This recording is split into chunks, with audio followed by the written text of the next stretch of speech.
Consciousness, mind, and thoughts.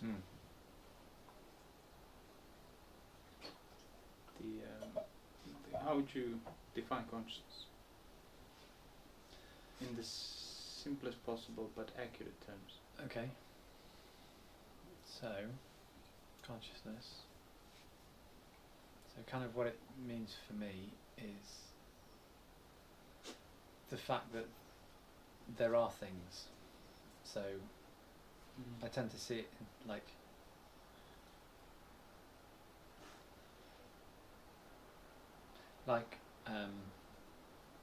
there's something rather than nothing. I'm kind of alive. So there's something. Does that mean the objects that are around you? Anything. So where's the consciousness? What is the consciousness in regard to that? Sort of negative in regard to that. It's like and it can only be. I sort of think of it as just the fact that I'm alive, because if there was nothing to be discerned, there'd be no consciousness. But because there are things to be discerned, it's consciousness. So you can only see consciousness through the things that are there.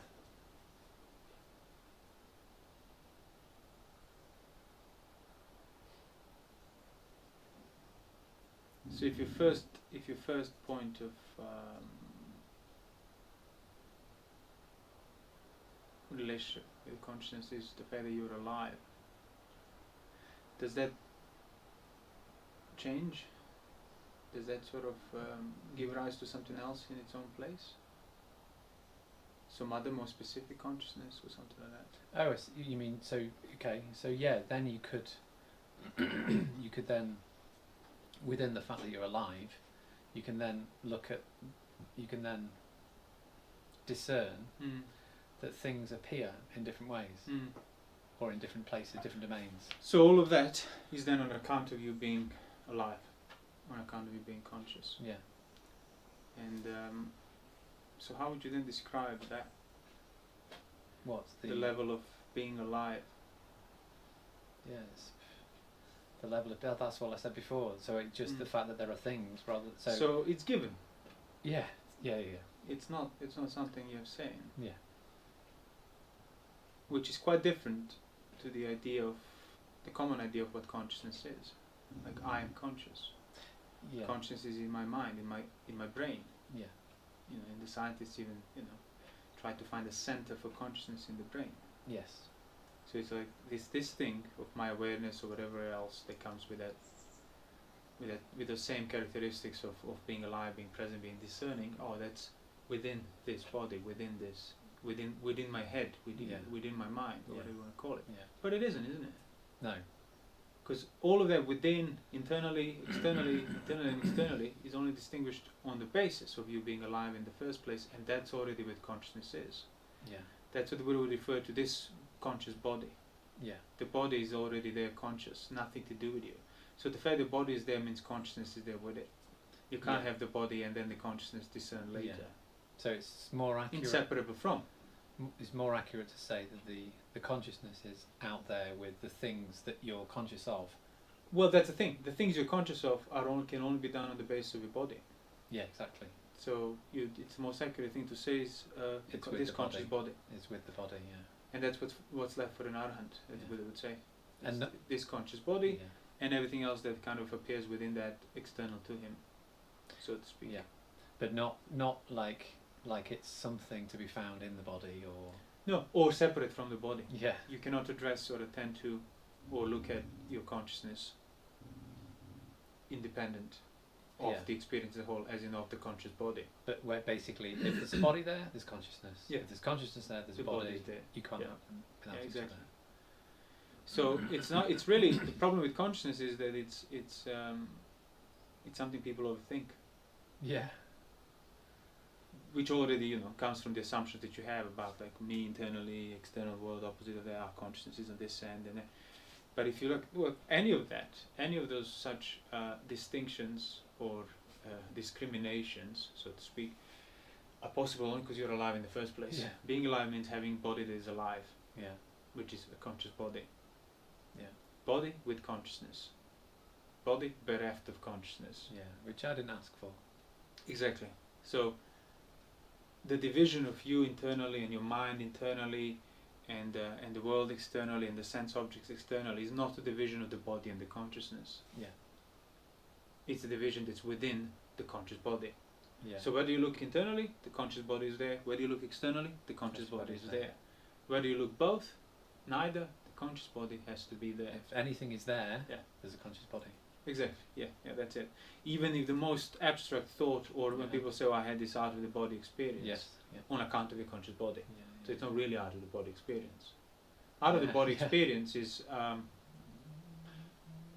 what would out of the factually out of the body experience be? Well, it's inconceivable. It's inconceivable. You can't have so any experience. Parinibbana, I guess, would be out of the body experience. Yeah. As in when you're not just dead, yes, but you're an arahant beforehand, yeah, and then the body disintegrates, and then there will be, but that wouldn't constitute an experience anymore. No. So it wouldn't be out of the body experience. It's a contradiction in terms. Yeah. Out of the body experience, because any experience known to you, even in the utmost fantasy and abstraction, is on account of the conscious body. Yeah. So saying the experience out of the body means experience independent of the body, and that's impossible to experience. And even if you don't discern the body, which is most of the time, for most people, in most cases, you have an experience and you're not aware of the body as you're having that experience. But that doesn't change the fact. Doesn't change the fact that the body is there, and you can be aware of it because it's there. Yeah, and that's where you could develop that knowledge at any given time. Which because is Kaya Gatas. Exactly. If for somebody who's not aware that the body is there and they kind of don't even think about it and develop the sense of independence or their point of view or consciousness or whatever else, well, just ask yourself, would my thoughts that are completely divorced from the body, pay no attention to the body, even think the body is second, could those thoughts remain if I get killed next second, next moment? Absolutely not. And you know that. Yeah. It's just you ignore that necessary, the fundamental dependence of anything mental on account of the physical. Yeah. And then you say, oh, so everything is in the body, then the body is the ultimate. Well, that's already a mental notion. Yeah. On account of the conscious body. Yeah. So if you look at the mental, it will be undermined by physical. If you look at physical, it's undermined by the mental. Exactly. Yeah. So consciousness means then having a body that is alive. That's it. Yeah. How would you then, again, in simple terms but accurate terms, define the mind?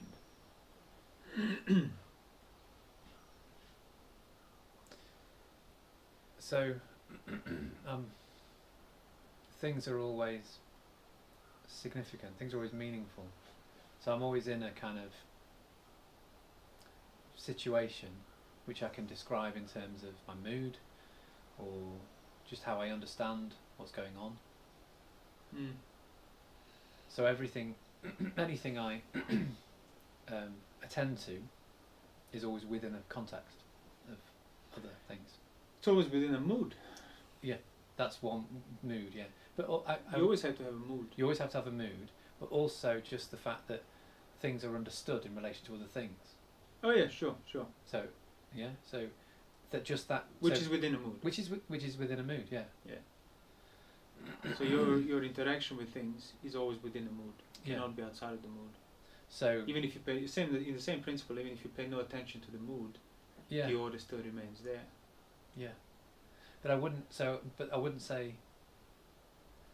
So I'm in a mood, and that's one way in which the mind can be known. So the mind is that more general capacity or like a phenomenon whereby everything is experienced within a mood. So what would the relationship be between the mood and the conscious body?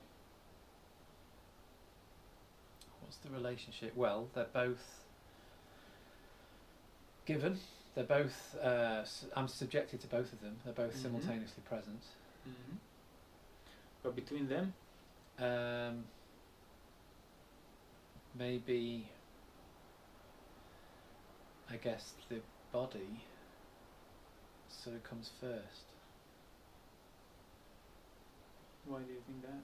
Why do I think that?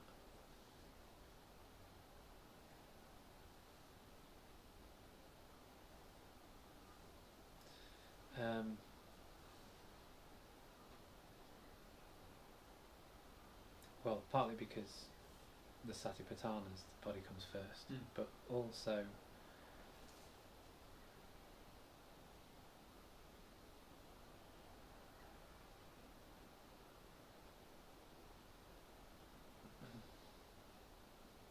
well, the mood's primary. That's the thing. So I used to think. I think the standard way of thinking is that you notice yourself in a mood. I'm not answering your question. I'm kind of just going off on it. No, that's all right. You notice you're in a mood, and then you think, oh, that's probably because let's say I'm feeling agitated or something, and then you go, and you notice, oh, I've got, because I'm thinking about all these things. So I'll stop thinking about all these things, and then I'll change. Then I'll be able to. That agitation will go away. And of course, that's the wrong way around.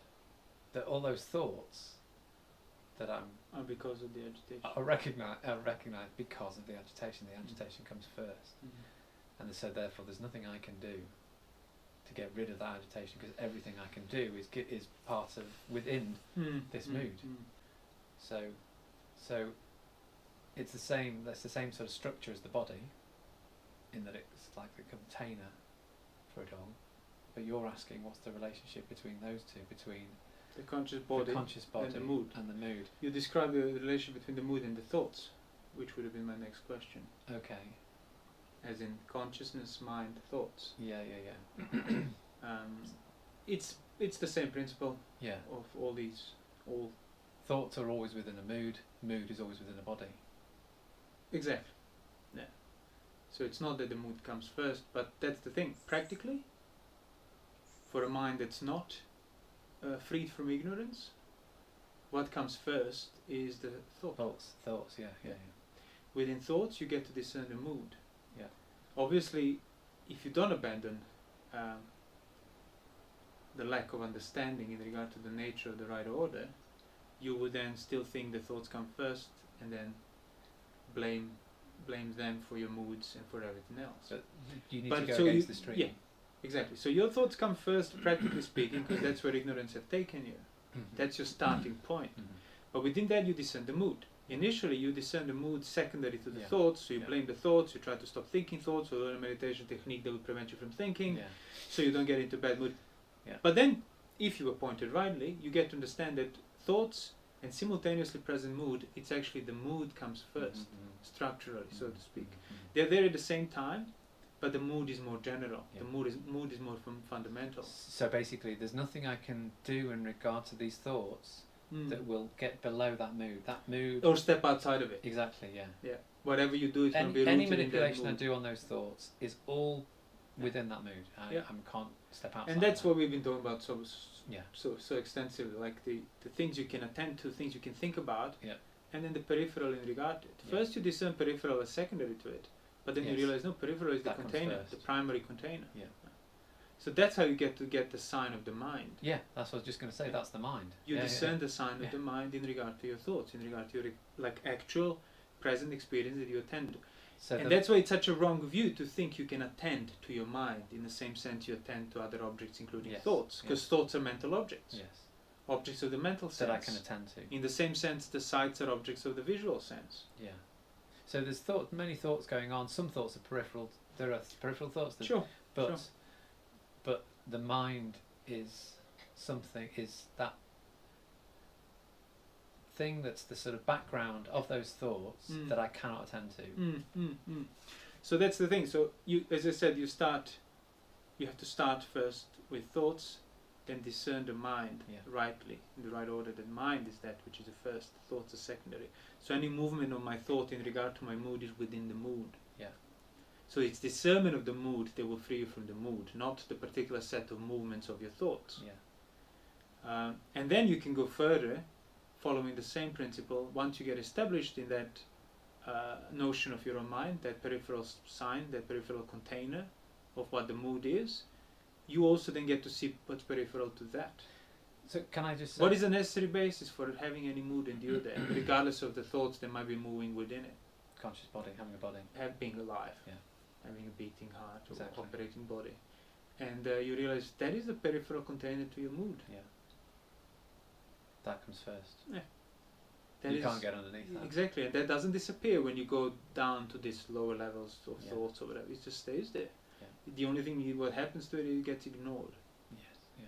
The right order gets ignored, and that's why you jump into assuming the wrong order. But it's possible for it not to be because it is always there. It's implicit in the mood. It's implicit in Yeah, the thoughts. it's always there. Yeah. It's always It there. can't not It's the be. closest thing to you. If you understood that Yeah. it can't not be there, then you wouldn't forget that it was there. It's impossible to forget it is there, because forgetfulness is within that thing having to be there. Yeah. It's determined by being alive. That's why you can forget. Can I say something? Like I used to think. I found it helpful to think of the mind as being like the light in the room. Mm-hmm. So I'm looking at you now, and I can't see the light. Mm. It's Well, not it something I certainly can resembles the nature. Not something I can see, Yeah. and yet I know there's light. You in can't the room. attend to the light. Can't you can attend only to it. attend things that Yeah. were revealed by the light. Yeah. Sure. But I know that there's light. It's not that I've not had any doubt about whether there's Of course, light in the room. of course, yeah, yeah. And you don't have to think about it either. And I'd have to think about it. Yeah. No, that's that implication that I Mhm. said. The mind is implicit in the thoughts, in as much conscious body is implicit within the mind, within the thoughts. Mm. Yeah. Like, can you even conceive even perceiving the light if you have no eyes and no body No. and you're not alive? Yeah. Impossible. Yeah. So that kind of leads to then the final point. So through your thoughts you discern your mood. You stop regarding it as second, you see it as more primordial, simultaneously enduring, Yeah. a fundamental container of those thoughts. Yeah. Within that you discern further necessary basis for your thoughts, for your mind, which is the conscious body with consciousness, out there, nothing to do with you. He has arose, he was born, given, you're fully within it, fully subjected to its nature. Isn't that a thought? Yeah, but it's a thought that's made possible By what? by the conscious body. Yeah, but see, the Isn't conscious that body is a thought. is a thought. Okay, so So can you experience the conscious body in any other manner than having a thought of it? Can you experience anything without that thing being also a thought there? No, Without that thing being fundamentally, primarily, Dhamma, container, a thing, a thought. a thought. Yeah, a thing. no. Impossible. So what's the difference then? From the starting point of Putujana's thoughts, and then the point after you understand the relationship between the nature of the mind, the nature of the conscious body, and then you realize, well, it's the same thought. What has I guess changed? seeing the difference between the thought and And the thought, that- and the thought. well, okay. Well, see, those thoughts resist you. Mm-hmm.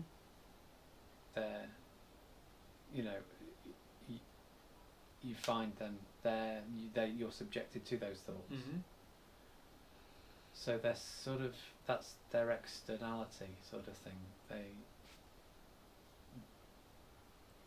There's something beyond me. Well, that's another thought. That is another thought, but when So the notion of beyond me, yeah, it's another thought. Yeah. But thus it's not really beyond. but if you but So let's like again restart. okay. So you have thoughts of agitation, whatever. You want to get rid of the agitation. Then you recognize the unpleasant mood of that agitation, Yeah. and you stop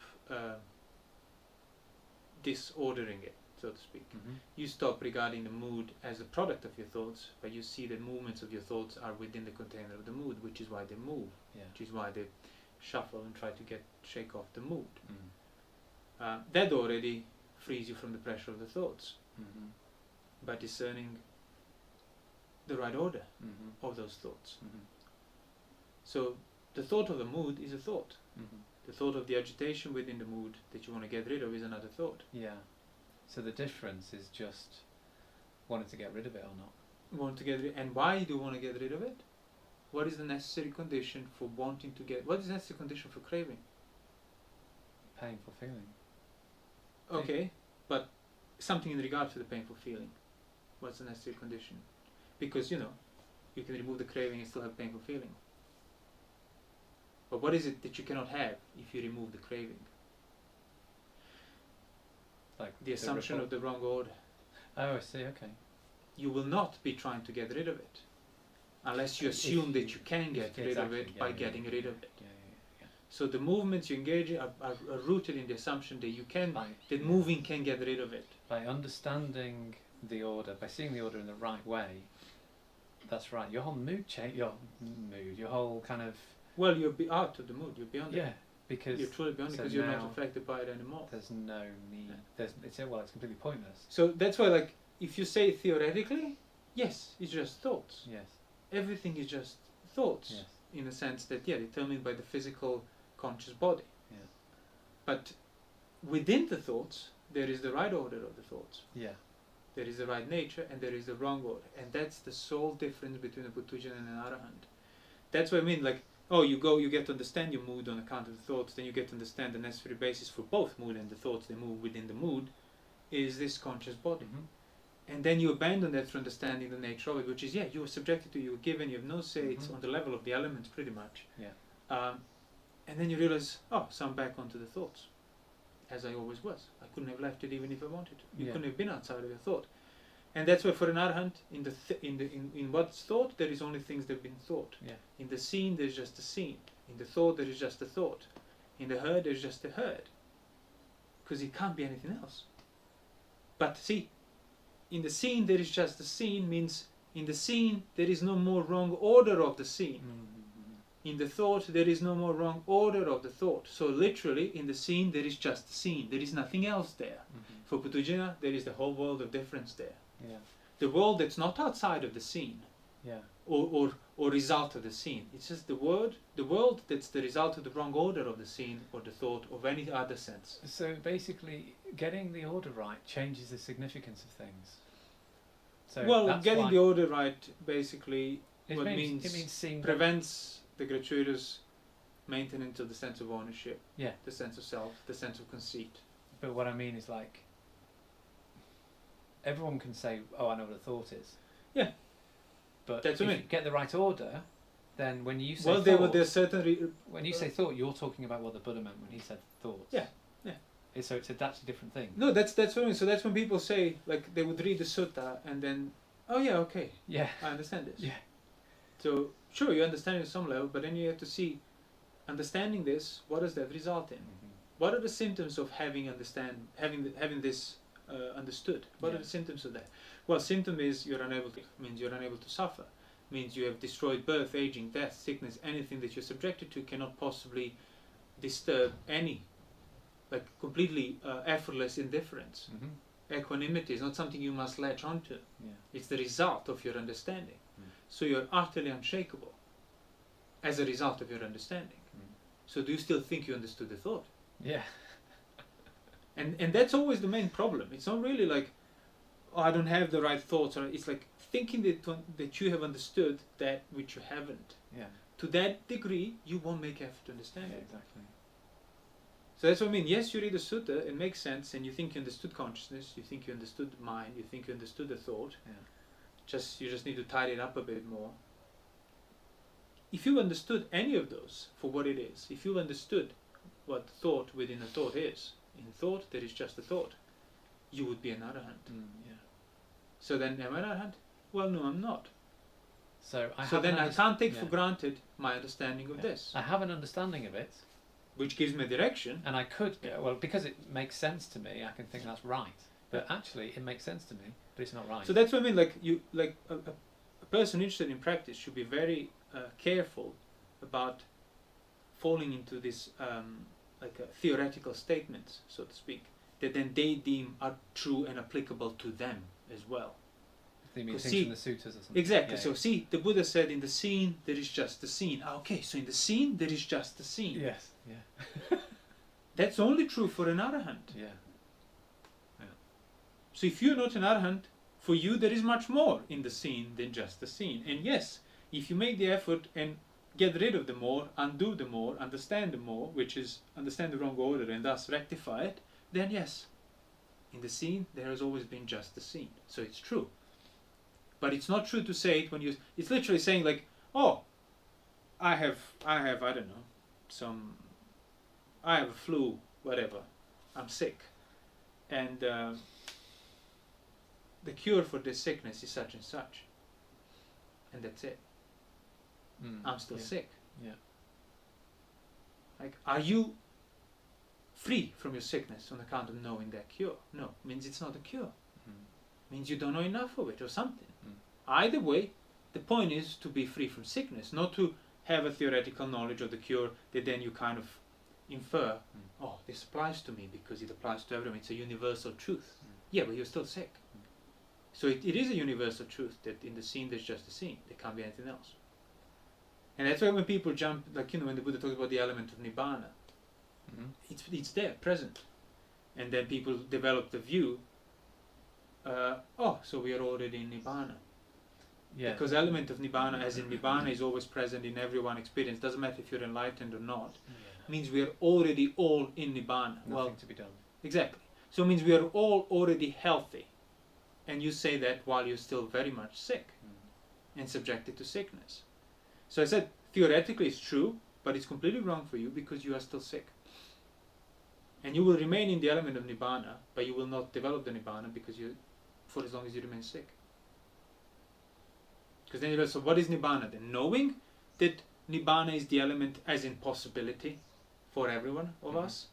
Is that the same to say as, oh no, you've made the effort and attained the Nibbana as a result of it, free from suffering, free from conceivings?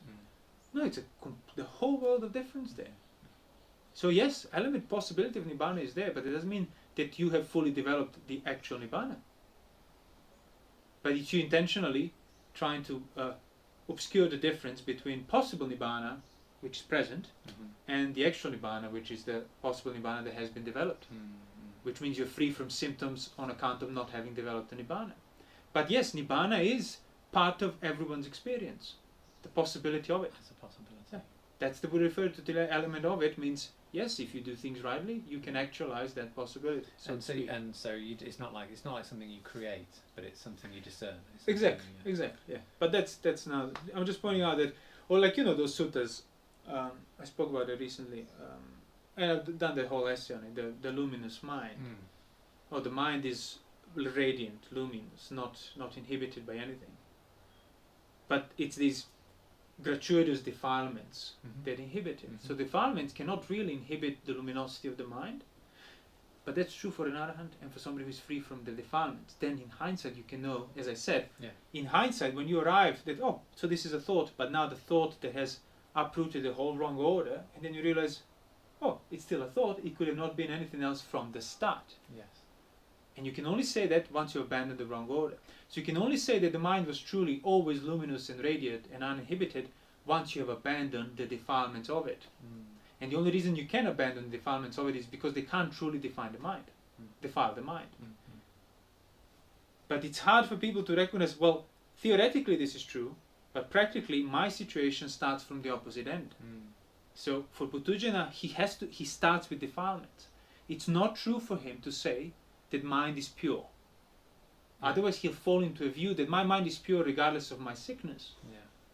And that's why the Buddha, when depending on the context and who he was talking to, he would say, like, if he talks to a Putujana about the five aggregates or about the mind, he would then say, for an arahant, five aggregates have ceased. Consciousness is gone. All the aggregates are gone. So, because yes, Putujana's aggregates, which are the aggregates of the wrong order, the only aggregates he can know of, are completely gone. They do not exist as such. And that's why you would, it's not always productive to address things on this theoretical level, because then, as I said, somebody who is not free from illness would understand these things in theory and then think, okay, so that's what the understanding of that is. No, if you truly understood it, you would be free from the illness. And again, if you will, so how does then the mind get polluted if mind cannot be polluted? That is beginningless. That mistake of thinking the pollution, thinking the mind is like this when it can't be like that, is beginningless, as the Buddha said. There is no first point before which avijja wasn't, and then avijja becomes like manifested, that you can discern it. In other words, Puttujana and his view was always as such. And that's why once you undo it and you recognize that mind could have not, it made no difference to the mind or the aggregates, your craving and your upadana could not have made a difference. Once you understand that, it's irreversible. The order was always like that. The order was always right. Doesn't matter how you take it. But for you, starting point was the assumption of your wrong order. That's why upadana is responsible for maintenance of the being, of the reality that you know. And why, like, sort of knowledge of these phenomena that the Buddha's talking about is really just sort of allowing them to reveal themselves. So you remove the assumption of the reality that you know, you realize reality has stayed. That was always thoughts there. have always been the thoughts. In the scene, they have always been just the scene. But it was the whole world of assumption that I had on top of it. And again, that's what I mean, it's irreversible once you undo it. Once you remove the gratuitous, as the Buddha said literally, that agantuka was the word, Pali word, means like superimposed. Means it cannot really become part of it, it's just there. Adventitious. Once you remove those gratuitous defilements, they were gratuitous there, could not have been there, should not have been there, not knowing that you were placing them there, you remove it, they cannot come back. They cannot return, because there is no room for them. And that's what the Buddha meant by upadana is not in the aggregates. It's not part of the aggregates. It cannot be part of the aggregates. It means 5 aggregates don't even know about your upadana. You keep They're completely unaware of your upadana. Well, you can't put it there. That's the thing. But well. It says desire and lust means upadana is there in regard to the 5 aggregates. But because you put it, what I mean is because you put it there, it's there. Sure, that's your starting point. That's the only thing you know. Is that this is there.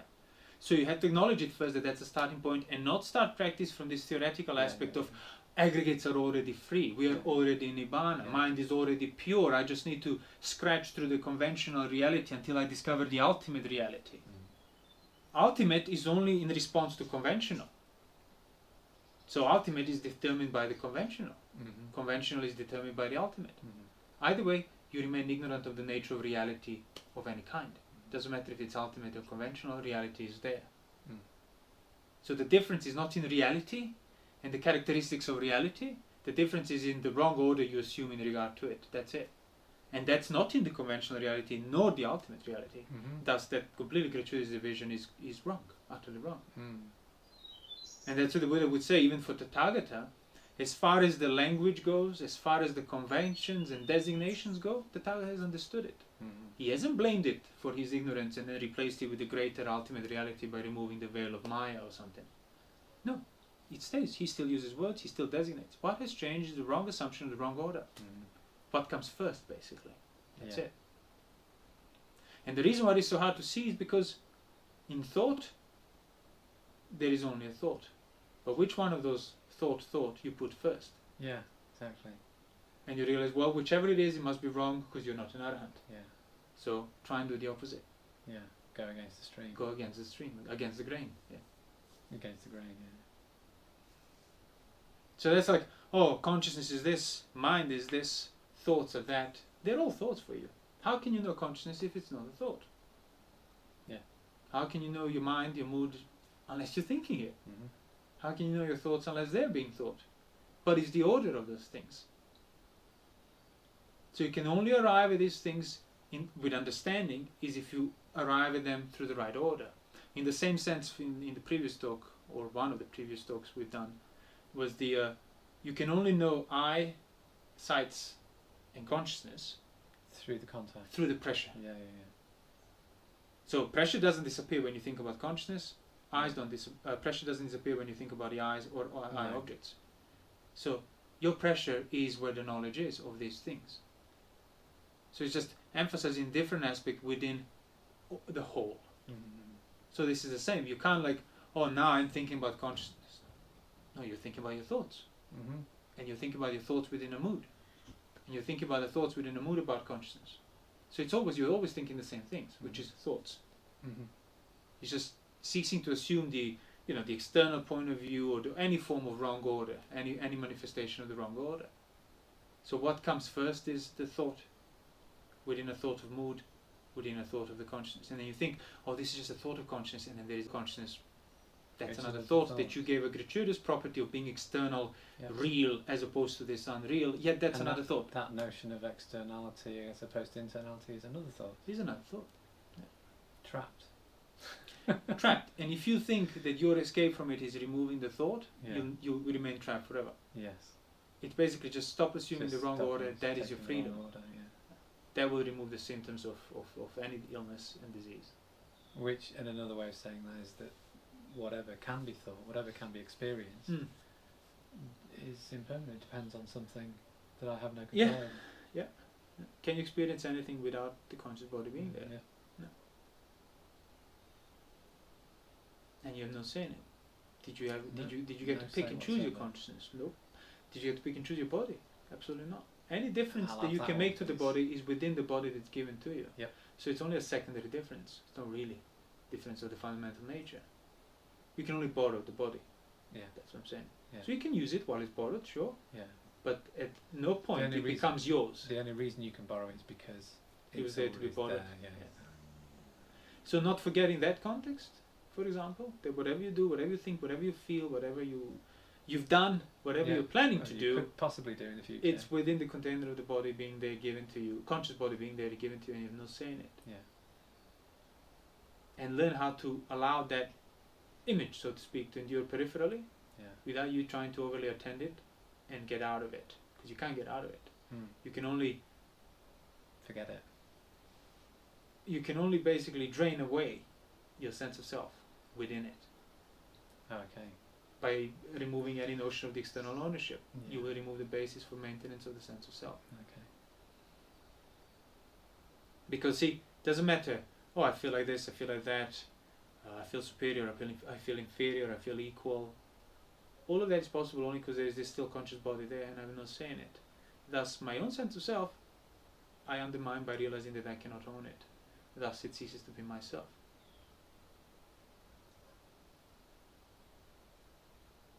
So discerning the context and maintaining the discernment of that context, not attending to the context, because you'll be doing that with your sense of self. But that's not a context. Exactly. Mm. Once you start attending it, it ceases to be the context.